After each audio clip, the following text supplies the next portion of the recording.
તો રામ રામ ડાયરા ને સ્વાગત છે તમારો એક નવા ગુજરાતી મિની વ્લોગમાં। આજે આપણે આવી ગયા છીએ આપણી વાડી અને સાંજનો સમય થઈ ગયો છે અને આપણે અત્યારે મગફળીની તૈયારી ફૂલ જોશમાં ચાલી રહી છે। ગયા વખતે જીતુનું બિયારણ વાવ્યો હતો, પણ આ વખતે આપણે 24 નંબર વાવવાની છે। તો અત્યારે ખેડવાનું ચાલુ છે અને આપણું ભાગીદાર અત્યારે ખેડ ચાલુ છે, એટલે કે દાંતી ચાલુ છે।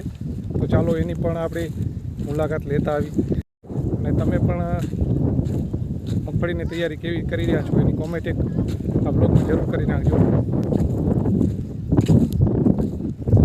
આ છે આપણું બાહુબલી 735 સૌરાષ્ટ્ર અને આ અમારો ભાગીદાર જ્યારે જોઈ ત્યારે કેસરે જ ખાતો હોય છે।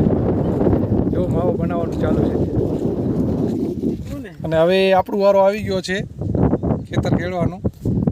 આ બાજુ બધે ખેડવાનું છે। જોઈએ કેવા સીધા ચા જાય છે કે ત્રાંસા જાય છે।